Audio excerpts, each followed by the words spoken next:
I was excited when this opportunity came up to work at WheatonArts and work with the teams to make something out of glass. It's both familiar, and since I work mostly two-dimensionally, it's kind of unfamiliar to work with three-dimensional forms. It seems like I've been working on this piece my entire life.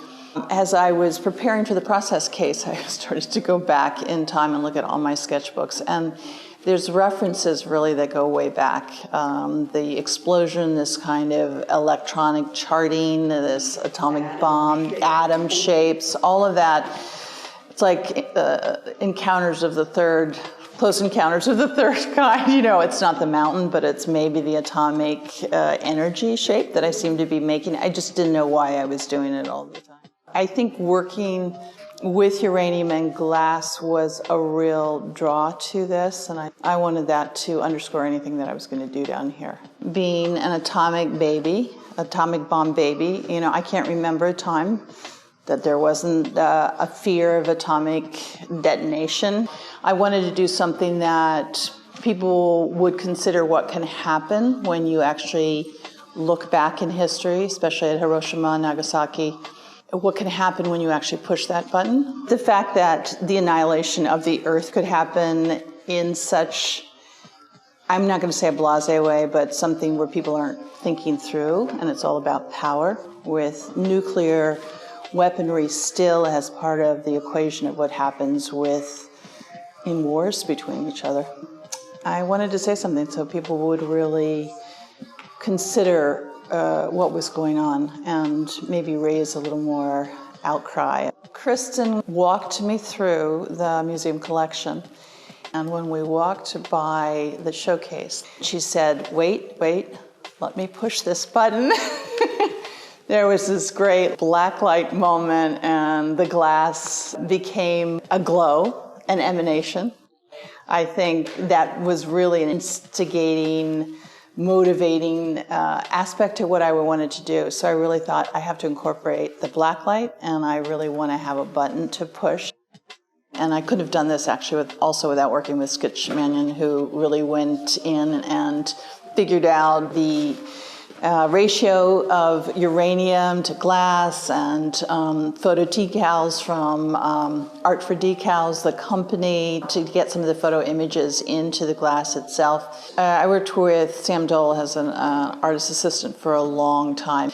Because you can't come into the piece and you can't look at things up close, one of the things I worked on with Sam was we made a map with a key, which you can see as you are looking at the piece. And one of the surprises of this piece is that when we worked with the blacklight, to have it pop so much that you can read those images from 30 feet back, that was a surprise. Also going through a lot of my archives. And I did come across my late husband's poems. He and I met at the MacDowell Colony, and he professionally came in, based on the poems that he was writing. Looking through his work, really being at a place where I'm sure he was in the early 80s, and I felt a real connection to the poetry that he was writing, and it's been quite a while since he passed away, and I wanted it to be a tribute to him as well. So some of his poetry is in the glass itself. I've also asked another poet, a woman that I'm collaborating with, Kim Bridgeford, to write a poem for this. I was working on this piece at the Virginia Center for Creative Arts in August, and Aliki Barnstone was interested in the project. She wrote a poem for me about August 6th, which is the anniversary of the bombing of Hiroshima and Nagasaki. And also Allen Ginsberg, really rereading his poetry again. And it became part of the piece. I wanted to make the pieces bocce ball size. I wanted them to be feel like a game of marbles to a certain extent. And I like that idea of as one image and the references made by those one image would hit another image, the idea would be the detonation perhaps that would happen in the middle. So we're going toward that center to what aim, and to ask all those questions. You can't really play the game.